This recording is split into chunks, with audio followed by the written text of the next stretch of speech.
Bom dia a todos, graça e paz. Vamos nos preparar para, neste momento, iniciarmos a nossa devocional no livro de Eclesiastes. Eu sou o Lucas, pastor da Igreja Cristã Evangélica do Jardim Cruzeiro do Sul. Temos também a nossa congregação no Jardim Imperial, aqui em São José dos Campos. Deixo o convite a você a participar conosco nesta próxima hora, meditando no livro de Eclesiastes. O desafio é buscar o sentido da vida, compreender qual é o propósito que Deus tem a nós e como nós devemos vivenciar este propósito a cada dia, dia a dia, de maneira que nós não venhamos a nos perder numa busca errônea, equivocada, no que diz respeito ao propósito, a nossa existência. Por que nós estamos aqui? Qual é a nossa alegria, satisfação? O que nós devemos buscar? Quais são as nossas conquistas verdadeiras? O que é passageiro? O que é permanente? O livro de Eclesiastes, logo de início, já deixa muito claro que nós somos passageiros, que as nossas conquistas são passageiras. E se nós não colocarmos o nosso coração naquilo que realmente é eterno, nós encontraremos frustrações, andaremos nesta vida como errantes, sem direção, sem rumo. Então, este é o desafio de Eclesiastes, e é esta a proposta desta manhã, de caminharmos neste mundo com temor a Deus, porque é o princípio da sabedoria. É se comportar, se prostrar diante do Rei dos Reis, aquele que é digno de toda honra e toda glória. Nós temos visto que cada dia mais a irreverência, a insolência diante de Deus tem crescido. Os cristãos têm, por entenderem que têm liberdade para entrar na presença do Senhor, entram e saem como se entra e sai de qualquer lugar. E muitas vezes nós esquecemos que estamos diante do Rei da Glória. Então, eu quero, neste momento, convidá-lo a fechar os teus olhos, a orarmos ao Senhor. Peça ao Senhor para que Ele se revele a você, que Ele te dê compreensão acerca da sua vontade, para que você viva uma vida temente ao Senhor e não se perca na arrogância, na insolência, na irreverência, tá bom? Vamos orar? Senhor, nosso Deus e amado Pai, queremos te louvar, ó Deus, pela noite que tivemos, pelo dia que o Senhor nos permite ter. Obrigado, Senhor, porque reconhecemos que é a tua graça e a tua misericórdia que se renova todas as manhãs. Sabemos, ó Deus, que nós somos passageiros, breves, como diz a tua palavra. Nos ajude, Senhor, a viver uma vida de humildade, reconhecendo que poderemos ainda hoje prestar contas ao Senhor. Que assim seja, então, ó Deus, cada ato da nossa vida, cheio de temor diante de Ti. Nos abençoe, Senhor, neste momento que teremos, nos dê compreensão acerca da Tua palavra. Abençoe, Senhor, as famílias que estão reunidas neste momento, cada lar, cada família representada, cada irmão, ó Deus, que está neste momento se separando para meditar na Tua palavra. Que o Senhor nos confronte, nos exorte, nos encoraje, nos fortaleça a buscar, ó Deus, somente em Ti o propósito divino. É assim que oramos, Senhor, gratos, no nome santo de Jesus. Amém. Irmãos, teremos um período de cântico, 2 canções. Logo após os cânticos, faremos a leitura e a meditação na palavra do Senhor. Lá em Eclesiastes, capítulo 5, do 1 ao 7. Tá bom? Até daqui a pouco.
Pois bem, irmãos, como eu estava dizendo, o texto da nossa devocional é Eclesiastes, capítulo 5, do 1 ao 7.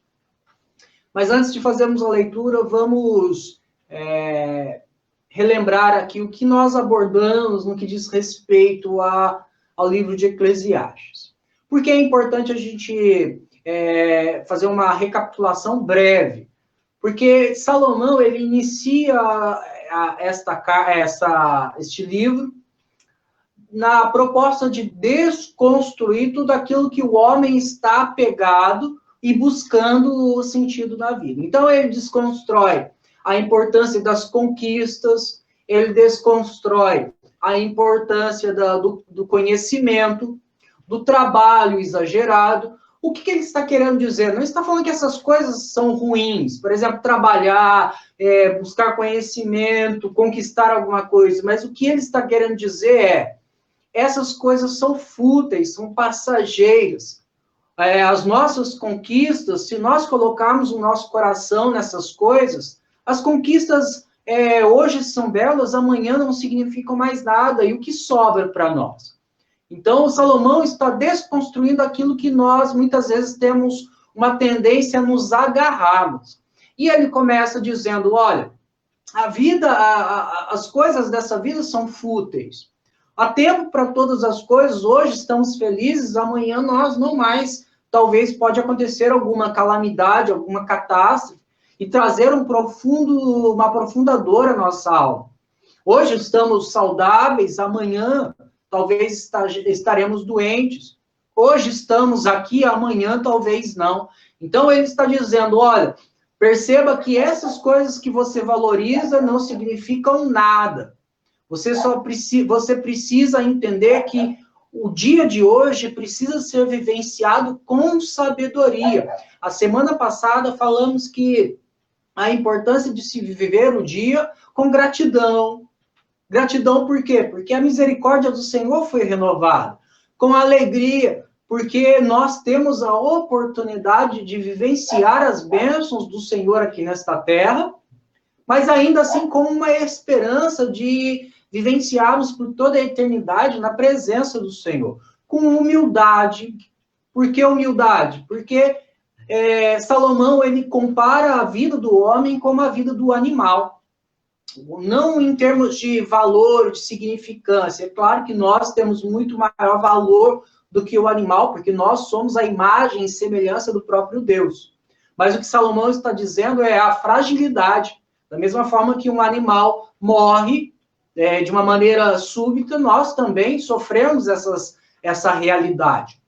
Então, diante disso, precisamos viver o dia de hoje com humildade e temor a Deus, porque nós iremos prestar contas a Deus de tudo que nós estamos fazendo, de tudo que nós realizarmos. Então, diante disso, é necessário temor.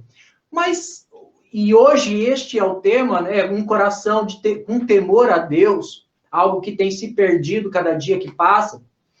Como nós podemos cultivar, como nós podemos trilhar um caminho de vida cristã, de maneira que, em vez de nos afastarmos do temor, aumentarmos o temor em nossos corações diante de Deus. Lembrando que temor não é o medo em si de algo ruim, mas é a sensação de perigo no que diz respeito, peraí, eu estou diante de uma autoridade e eu não posso falhar, eu não posso pisar, perdão da expressão, pisar na bola.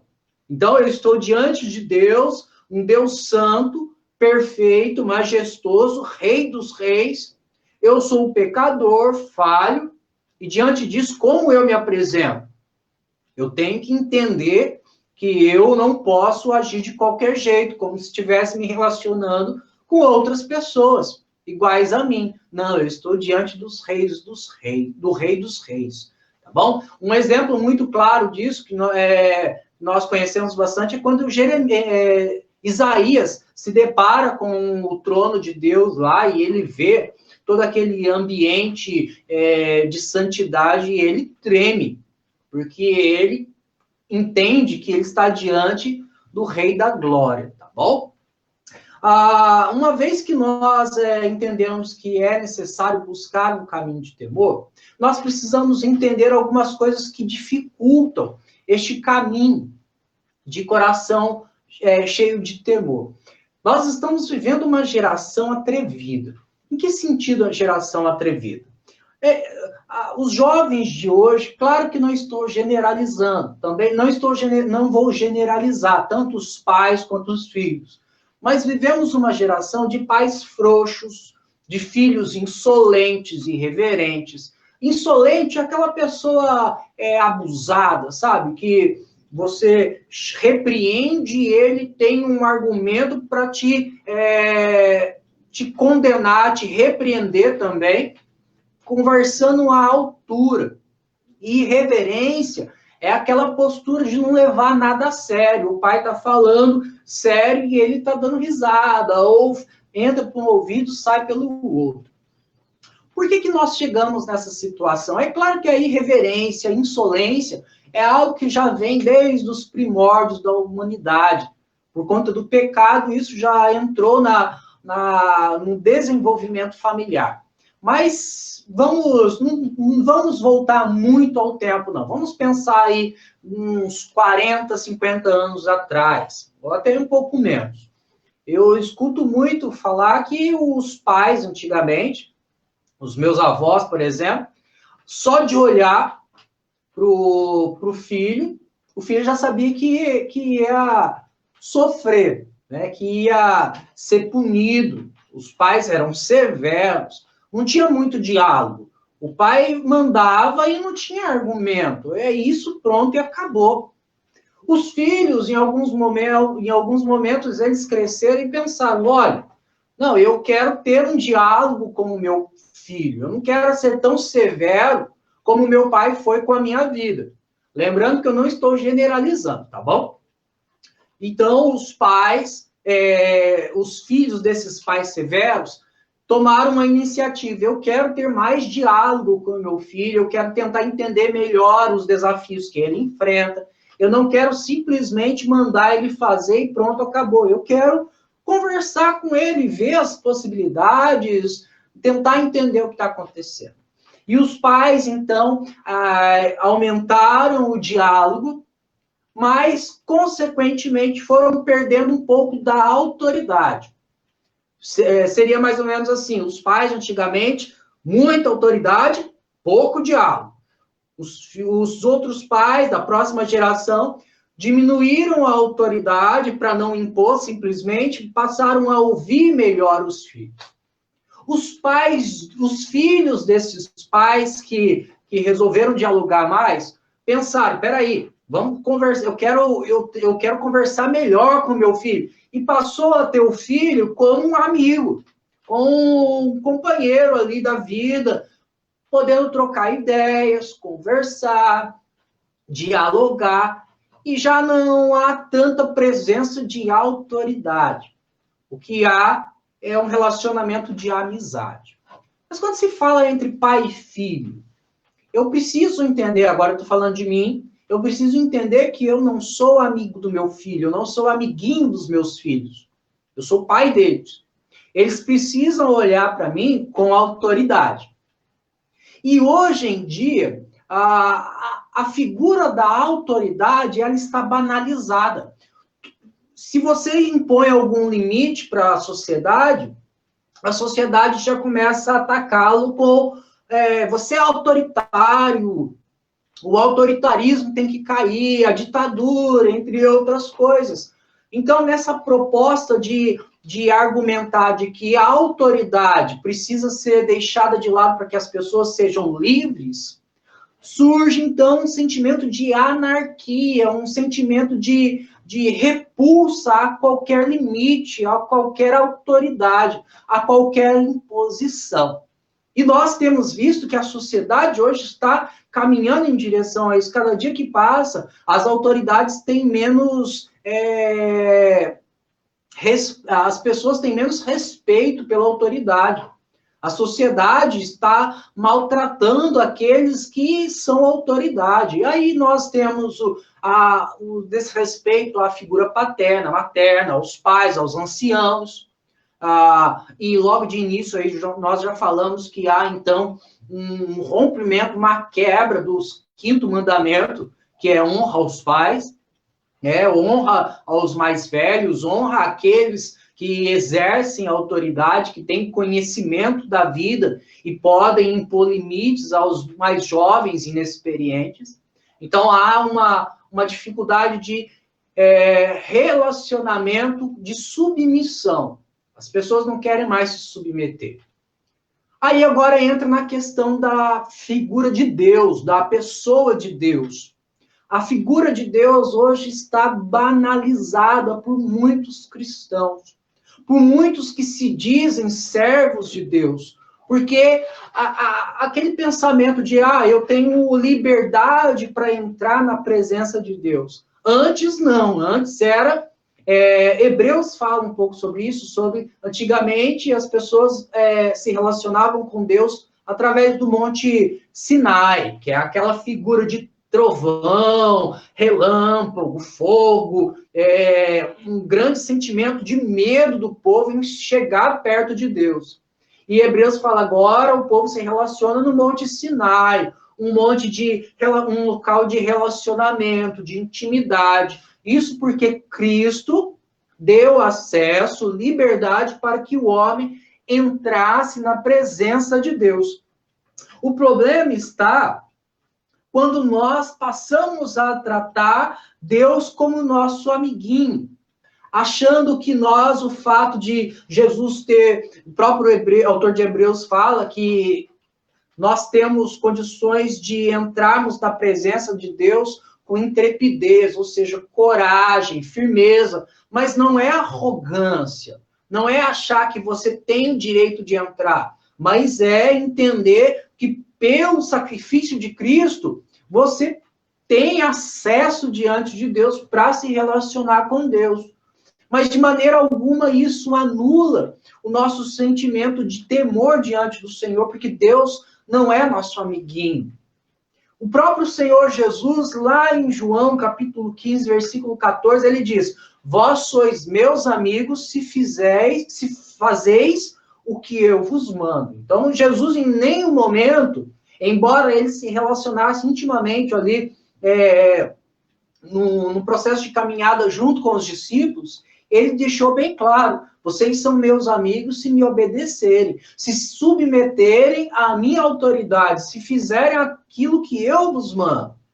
E Jesus, em nenhum momento, ele aboliu a figura da autoridade divina sobre a vida do homem.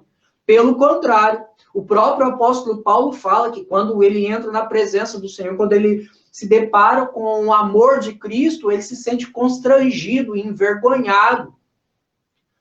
Mas a palavra do Senhor, lá em 2 Coríntios, capítulo 3, versículo 17, diz que onde há o Espírito Santo, há liberdade para todas as coisas, então eu tenho liberdade para me relacionar com Deus e agir de maneira tranquila. Não é isso que o texto está dizendo. O texto está dizendo que onde há o Espírito Santo, ou seja, aquele que aceitou a Cristo como Salvador, ele agora tem o Espírito Santo em seu coração e ele tem condições de chegar até Deus por este caminho, o véu que se rasgou por meio do sangue de Cristo Jesus. Mas ele continua diante do mesmo Deus que se apresentou lá para Isaías. Nós temos acesso para entrarmos na presença de Deus, mas não temos em nenhum momento o direito, a liberdade de tratar Deus como nosso amiguinho, agindo com insolência, com irreverência. E é sobre isso que nós vamos falar um pouquinho mais no livro de Eclesiastes. Como não permitir que ao longo do tempo os equívocos não nos tornem cristãos sem temor a Deus. Que equívocos? De achar que nós podemos entrar e sair na presença do Senhor como se estivéssemos na presença de qualquer outra pessoa. Tá bom? Vamos lá para a leitura? Eclesiastes, capítulo 5, do versículo 1 ao 7, que diz assim: guarda o pé quando entrares na casa de Deus. Chegar-se-á para ouvir é melhor do que oferecer sacrifícios de tolos, pois não sabem que fazem mal. Não te precipites com a tua boca, nem o teu coração se apresse a pronunciar palavra alguma diante de Deus. Porque Deus está nos céus e tu na terra. Portanto, sejam poucas as tuas palavras. Porque dos muitos trabalhos vêm os sonhos, e do muito falar palavras nécias. Quando a Deus fizeres algum voto, não tardes em cumpri-lo, porque não se agrada de todos. Cumpre o voto que fazes. Melhor é que não votes do que votares e não cumprires. Não consintas que a tua boca te faça culpado, nem digas diante do mensageiro de Deus que foi inadvertência.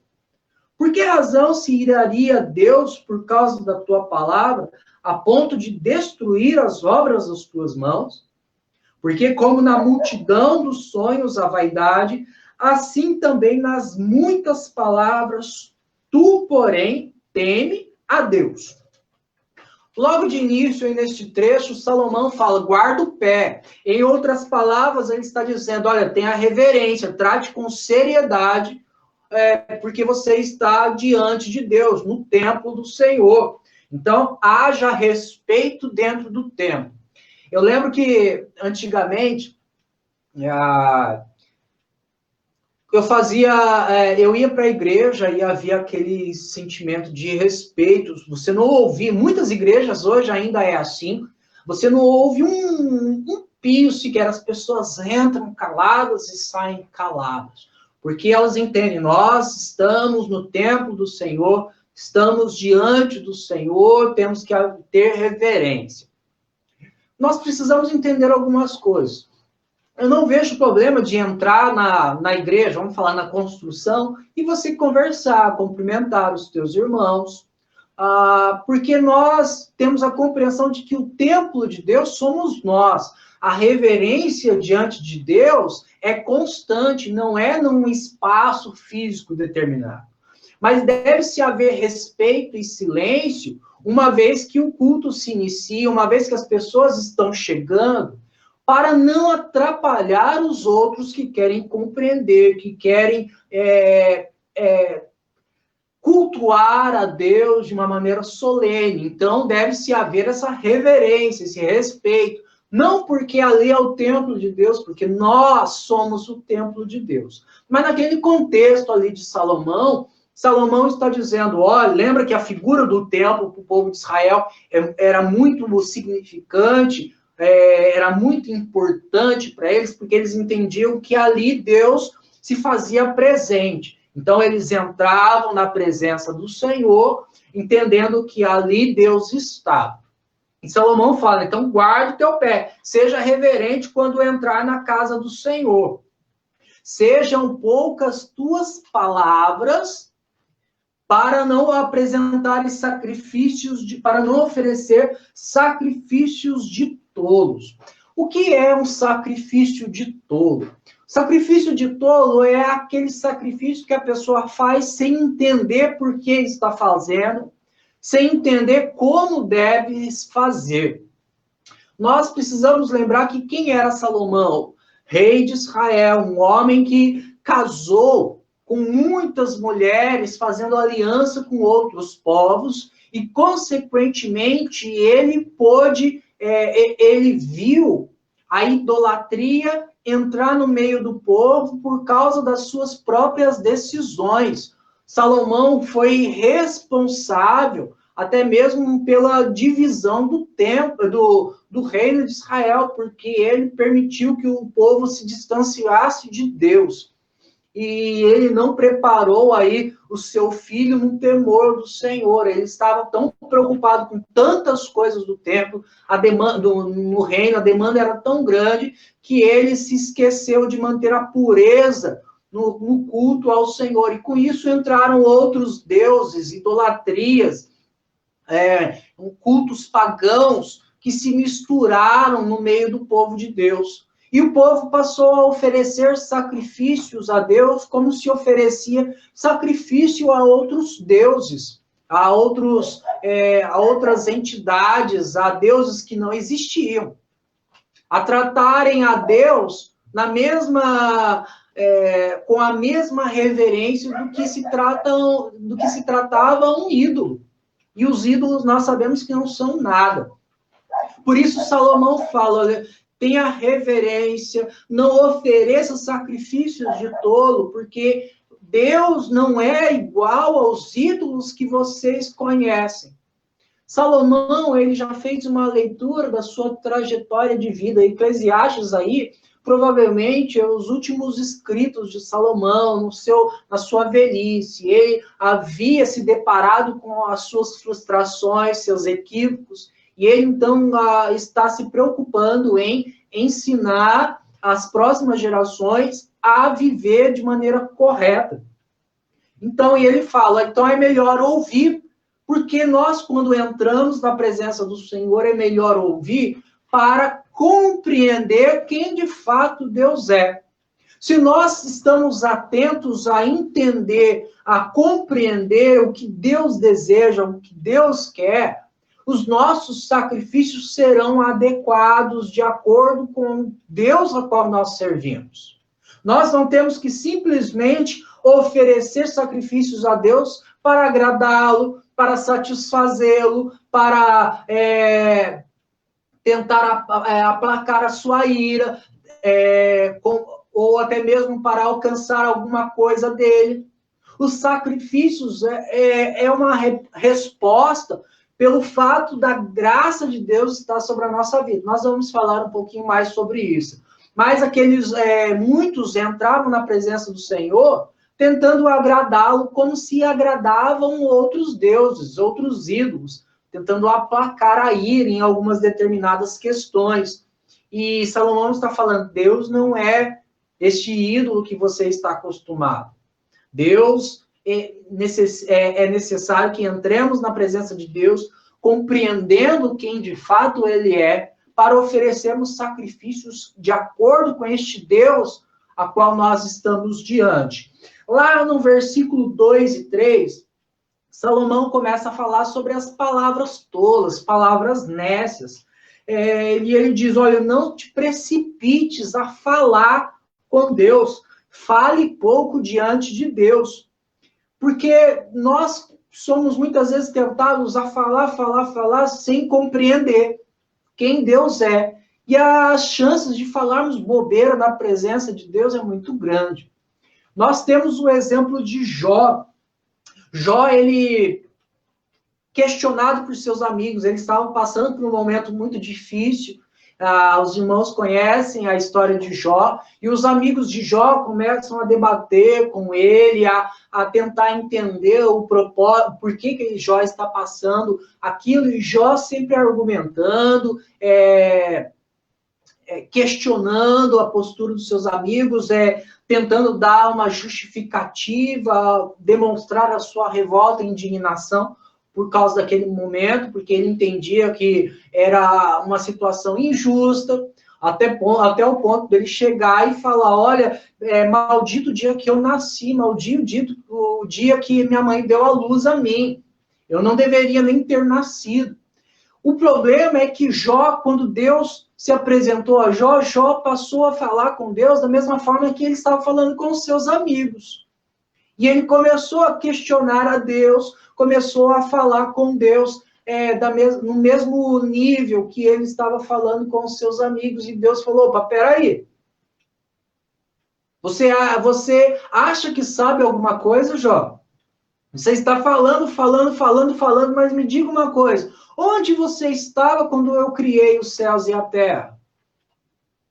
Onde você estava quando as florestas cresceram, quando os rios e os mares foram constituídos, quando os grandes seres foram feitos? Onde você estava?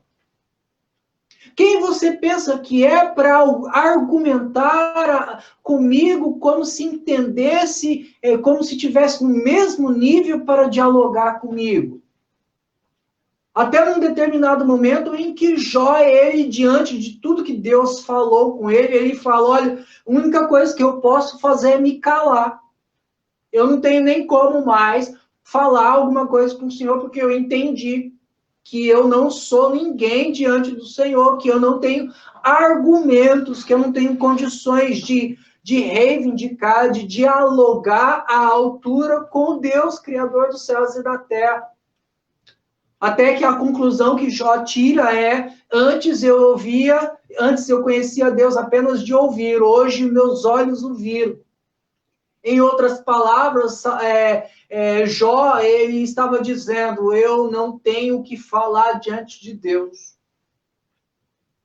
Deus é tão grande que eu não posso simplesmente chegar e despejar o que eu quero, o que eu penso diante de Deus, porque Ele tem o controle de todas as coisas, Ele sabe de todas as coisas, e quem sou eu para chegar falando de qualquer jeito na presença de Deus?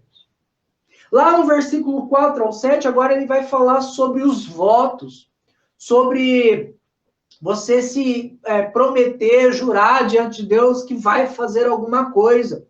E Salomão fala que quando você se compromete diante de Deus em fazer alguma coisa, você não pode hesitar. Olha lá no versículo 4. Quando a Deus fizeres algum voto, não tardes em cumpri-lo, porque Deus não se agrada de tolo.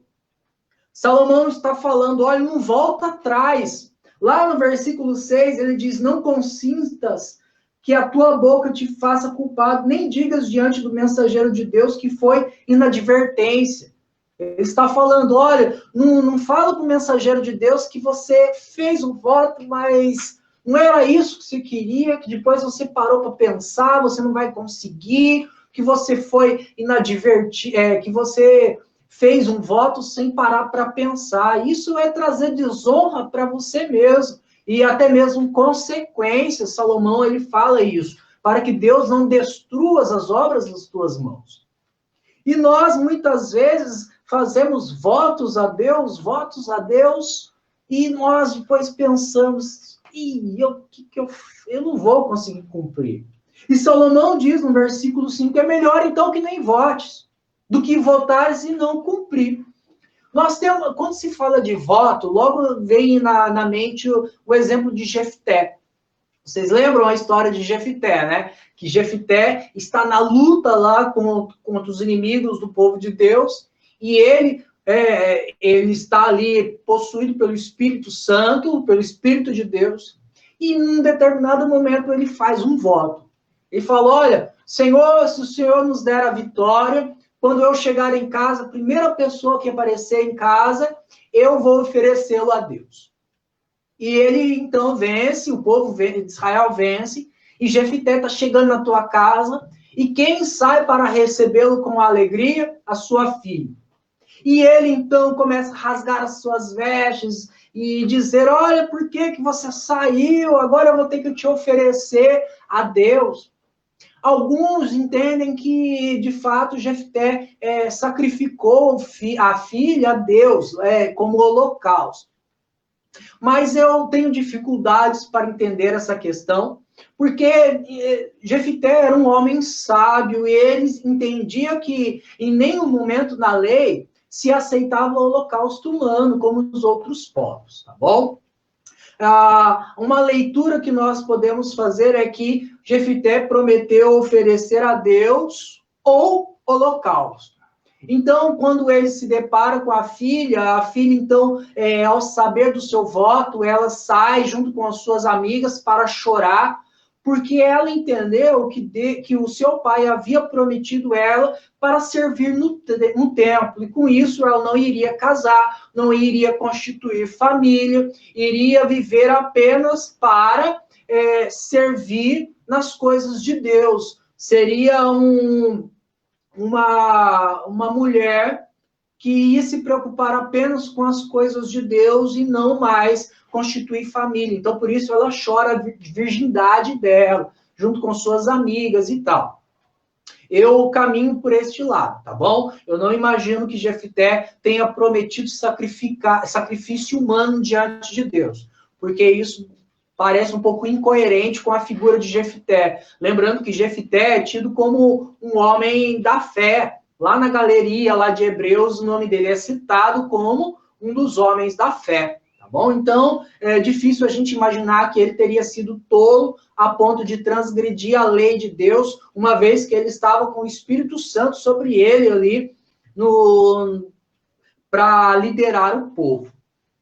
Mas o fato é que essa postura de Jefité em fazer um voto a Deus, de que a primeira pessoa que ele visse, ele iria dedicar ao Senhor, trouxe uma tristeza ali para alguém que não tinha nada a ver com a história. E quantas vezes muitos se tornam tolos a votar, fazem um voto, se o Senhor me der isso, se o Senhor me der aquilo, se eu receber a cura, eu dou a minha casa, eu faço isso, eu faço aquilo. Então, são votos tolos, porque a pessoa não parou para pensar. E também é tola se cumprir o voto, porque, vamos imaginar, a família vai ser penalizada por ele cumprir um voto que não deveria ter sido feito daquela forma. Mas ele, então, permanece firme. Não, eu votei, eu vou cumprir. E ele não deixa de ser tolo, porque ele vai trazer consequências ruins para a sua família. Mas então é melhor não cumprir esse voto, que te também fará ser tolo, porque você cumpriu e não, você prometeu e não cumpriu. Não, eu não posso dar a minha casa, porque Deus me abençoou, porque senão eu vou trazer consequências à minha família. Você foi tolo ao votar, tolo ao cumprir ou tolo ao não cumprir. Então é melhor não fazer voto. É melhor você então ficar quieto, entender a situação, ver o que você tem condições de prometer a Deus, para depois se comprometer. É interessante que no final de ano é maravilhoso, eu estou usando essa palavra, mas não é bem a palavra que eu queria. Mas é incrível como as pessoas têm uma facilidade para se comprometer com Deus, que a partir deste ano, Senhor, a partir do dia 1º de janeiro, eu vou fazer isso para o Senhor. Parece que é um fechamento de ciclo, e a pessoa, então, a partir daquele dia, ela vai tomar uma decisão. Mas o coração dela não está preparado para aquilo. E vira-se o ano e a pessoa não consegue manter o voto. A pessoa está sendo tola de se comprometer a algo que ela não tem condições de realizar, ou por não ter avaliado exatamente o que seria exigido dela. Então é melhor não votar, é melhor não se comprometer diante de Deus com algo que você não tem noção da gravidade, da seriedade. Então, são 3 pontos aí que Salomão aborda. Primeiro é a questão dos sacrifícios. Você precisa conhecer a Deus antes de sacrificar. É a questão das palavras, de sair falando com Deus sem ter uma compreensão de com quem você está falando, para que você não seja irreverente ou insolente. E a questão do voto. Não trate a Deus como aquela pessoa que fala, olha, eu vou fazer isso, fazer aquilo, e depois não cumpre. Deus não é uma pessoa qualquer para a gente sair prometendo e descumprindo, tá bom? Então, diante dessa realidade que Salomão apresenta, que ao final ali, no versículo 7, ele fala, tu, porém, teme a Deus. Quais são os cuidados que nós precisamos ter para que a gente não perca o temor a Deus? Para que a gente não passe ao longo da nossa vida tratar a Deus como nosso amiguinho, como uma pessoa qualquer, e diante disso perder o temor. Primeiro, zelo ao fazer alguma coisa para Deus. Se você vai fazer alguma coisa para Deus, se você vai sacrificar alguma coisa para Deus, se você vai servi-lo através de alguma determinada obra, faça com zelo. Aqueles homens ofereciam sacrifícios a rodo a Deus, mas aqueles sacrifícios não eram nada, porque eles não compreendiam quem era Deus, e Deus é Deus quem passa as instruções de como nós devemos fazer. As Escrituras nos ensinam o que é uma vida de sacrifício a Deus. como nós devemos fazer as coisas para Deus. Lá em 1 Coríntios, capítulo 10, versículo 31, o apóstolo Paulo fala, olha, quer comais, quer bebais, ou façais qualquer outra coisa, seja para a glória de Deus. Este é o pontapé inicial para qualquer ato diante de Deus, que seja para promover a glória de Deus e única e exclusivamente. O problema é que as pessoas hoje em dia estão fazendo tantas coisas na igreja, tantas coisas para Deus, e não passam de ativistas religiosos, que não passam de pessoas orgulhosas que fazem para receber elogios. Perdão. Que fazem pela motivação errada, para tentar conquistar o coração de Deus e convencê-lo a te dar aquilo que você pede. Então, nós temos hoje uma multidão de sacrifícios que não passam de sacrifícios de tolo, porque a pessoa não faz as coisas para Deus conforme o Deus a qual ela está oferecendo. Ela simplesmente quer fazer, ela está fazendo lá, porque acostumou de uma maneira mecânica, ela está habituada a fazer aquilo, mas ela não para refletir o sacrifício que ela está oferecendo. Deus não se deixa levar pelos nossos sacrifícios. É interessante que isso nós vemos lá em Isaías capítulo 1, que Deus fala, o que me adianta essa multidão de sacrifícios seus?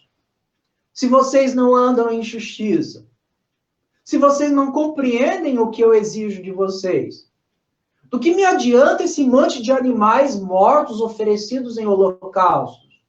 Do que me adianta essas ofertas de manjares, esses incensos acesos, se o que me sobe é injustiça? Do que me adianta você cantar, você pregar, você ensinar, você fazer tantas coisas na igreja, se a motivação está errada, se você faz pelo simples fato de fazer, se você faz porque acha que tem que fazer, e quanto mais você fizer, mais você será aceito por Deus. São sacrifícios tolos, que nos levam a oferecer as coisas para Deus sem ter uma noção de quem nós estamos, a quem nós estamos oferecendo. Então, zelo ao fazer, você vai fazer uma coisa que seja. Não abraça o mundo. É preferível você dizer não a alguma coisa e fazer bem feito aquilo que você está fazendo, aquilo que você se comprometeu a fazer diante de Deus, do que fazer tudo para tentar ganhar aplausos ou tentar conquistar o coração de Deus ao seu favor. Este é um grande equívoco, é um voto de tolo. Então, vai sacrificar a Deus, vai oferecer alguma coisa a Deus, ofereça com zelo, tá bom? Zelo ao fazer. Segundo, sabedoria ao falar com Deus. Se eu preciso compreender a Deus para oferecer sacrifício, eu preciso ser sábio ao me relacionar com Ele. Porque Deus está nos céus, portanto, sejam poucas as tuas palavras. Não seja insolente. Infelizmente, cada dia que passa, as pessoas acham que podem confrontar a Deus e dizer, Deus, eu fiz isso e aquilo, agora o Senhor tem que fazer a tua parte. O Senhor prometeu, o Senhor disse que não pode negar a si mesmo, e o Senhor disse que se eu obedecer, o Senhor vai me abençoar, e eu quero a minha bênção. Muitas vezes tratamos Deus como os moleques de hoje em dia tratam os seus pais.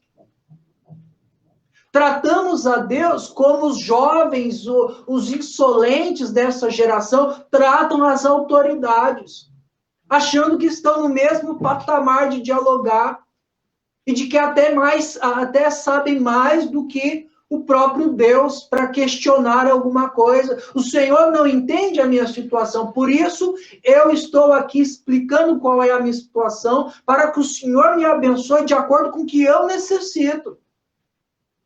É claro que nós não falamos dessa forma com Deus. Espero que não.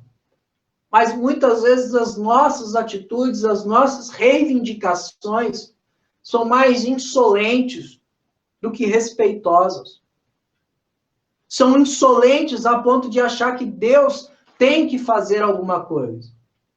Irreverente, porque estamos na presença de Deus, muitas vezes, como se estivéssemos na presença de qualquer outra pessoa, e falamos com Deus, despejamos. Olha, irmãos, nós precisamos entender que desabafo não é despejar. É interessante que, quando se fala de casal, vemos que há momento para todas as coisas, e se você for sábio, você consegue ter um bom diálogo com a esposa, com o esposo, porque você não vai falar de qualquer jeito, não vai... O maridão chega cansado, ou a esposa chega cansada do trabalho, daí você nem dá tempo para a pessoa, para o cônjuge chegar, tomar uma água, respirar, e começa a despejar nele as suas frustrações, os seus pedidos, as suas angústias. Não estou falando que Deus está cansado e nós temos que dar um tempo para Deus respirar, mas o que eu estou querendo dizer é que desabafar com Deus é diferente de despejar a Deus as nossas frustrações. Porque nós desabafamos com Deus as nossas lutas, mas sem esquecer que Ele está nos céus e nós aqui na terra, que Ele é eterno e nós somos passageiros, que Ele é santo e nós pecadores. E diante disso, nós falamos o que nós estamos sentindo, mas conscientes de que estamos diante do Rei da Glória, dos Reis dos Reis. Então, nós não podemos ser irreverentes, tratar Deus com leviandade, com brincadeiras, de qualquer jeito. Temos que nos comportarmos diante de Deus com seriedade. O fato de sermos salvos em Cristo Jesus, de maneira nenhuma, nos dá o direito de entrar e sair na presença do Senhor, como entramos e saímos, com todo respeito à sogra, mas aquela expressão, né, achando que aqui é a casa da sogra. Apesar que eu não ajo dessa forma na casa da minha sogra. Eu tenho respeito, reverência. Da mesma forma a Sueli, lá em casa. Mas as pessoas acham que podem entrar e sair na presença de Deus como querem. Como acham que podem entrar. Deus não é o nosso amiguinho, Ele é o Criador dos céus e da terra. Tá bom?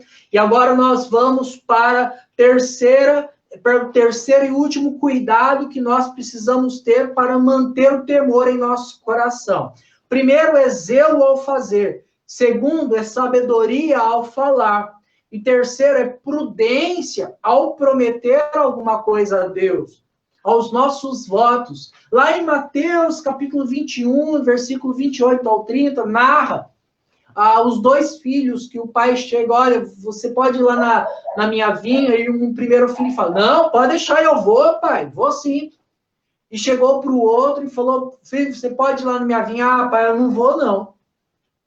E aconteceu que aquele que prometeu, que disse, não, pai, pode deixar, eu vou, não foi. E aquele que disse, pai, eu não vou conseguir, não vai dar para ir, e pegou e foi. E Jesus pergunta para aqueles homens que estavam ouvindo essa história, qual dos filhos fez a vontade do pai? E todos entenderam, aquele que disse que não ia, mas foi. O que Jesus estava dizendo é que não são as nossas palavras, não são as nossas euforias que determinam a nossa postura diante de Deus, mas são os nossos atos, de fato, o fazer, o realizar, o se comprometer e cumprir. Melhor é não votar do que votar e não cumprir. Votar e não cumprir estimula o coração a não temer a Deus. Sabe aquele negócio? Senhor, pode deixar, eu vou. Mas Senhor, eu falei que eu ia, mas não vai dar para ir. Isso é muito prático. Quando alguém chega para a gente e promete e nunca cumpre, significa que nós não damos valor àquela pessoa que nós estamos cumprindo. Eu vou cumprir, mas se não der para fazer, eu não faço. Isso significa um desrespeito à pessoa a qual nós estamos nos comprometendo e não cumprindo. Faltando com a palavra. Estamos trazendo desonra a nós. E quando nós fazemos votos a Deus e não cumprimos, nós estamos trazendo desonra a nós e, em muitos casos, desonrando o nome de Deus. Porque uma vez que o povo de Deus não honra com as suas palavras, o nome do Senhor é blasfemado. Nós vemos isso quando o apóstolo Paulo, lá em Romanos, capítulo 2, versículo 24, diz que o nome do Senhor é blasfemado em meio aos gentios por vossa causa.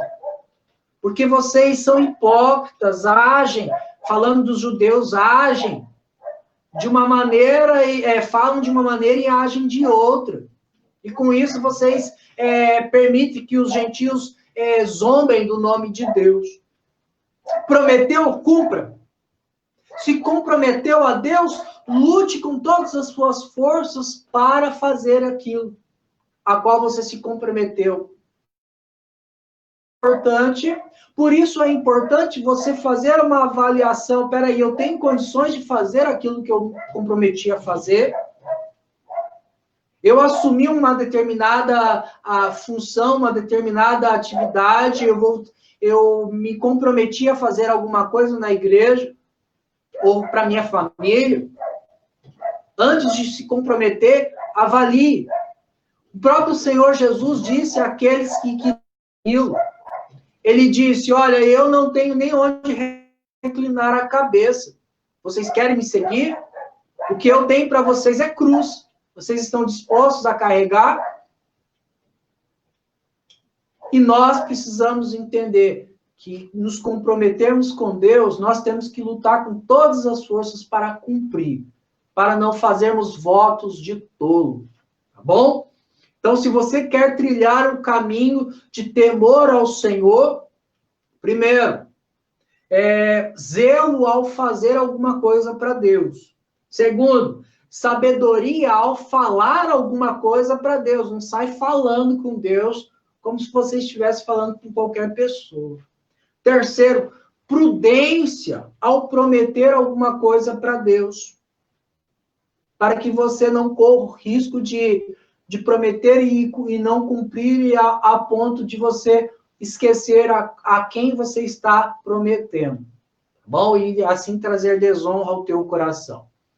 Se você quer encontrar o sentido da vida, comece pelo temor a Deus. Comece compreendendo a quem você deve se reportar. E diante disso, você passará a construir uma vida que trará um sentido melhor a você. Porque você sabe que você está diante dos Rei dos Reis, o Senhor da Glória. Tá bom? Se você seguir estes cuidados, você vai manter o temor em seu coração. Vamos orar? Senhor nosso Deus e amado Pai, muitas vezes entramos, nos comportamos diante do Senhor de maneira equivocada, insolente, irreverente. Muitas vezes permitimos que a sensação de liberdade nos traga um sentimento de insolência, de atrevidos diante do Senhor, por esquecermos que o Senhor é digno de toda honra e toda glória, que o Senhor é majestoso e nós pecadores. Nos ajude, Senhor, a trilhar um caminho de temor ao Senhor. Ao oferecermos algo a Ti, ao nos apresentarmos em oração diante do Senhor, ao nos comprometermos a fazer algo para o Senhor, que seja tudo com temor, ó Deus, compreendendo que estamos diante do Senhor, digno de toda honra e toda glória. Que sejam poucas as nossas palavras, mas de qualidade. Que sejam poucos os nossos sacrifícios, mas com zelo. Que sejam poucos os nossos votos, Senhor, mas que venhamos a cumprir todos. Abençoa-nos, ó Deus, nos abençoe neste dia, ao longo deste domingo, E ao longo da nossa vida, nos ajude, Senhor, a desenvolver um coração de temor a Ti, e não de irreverência e insolência, como muitos têm se comportado diante do Senhor. É assim que oramos, ó Pai, gratos, no nome santo de Jesus. Amém. Que a graça do nosso Senhor e Salvador Jesus Cristo, que o amor de Deus Pai, a comunhão e as consolações do Espírito Santo, sejam com todos, desde agora e para todos sempre. Deus abençoe, um bom domingo, e até logo mais à noite, se assim o Senhor nos permitir.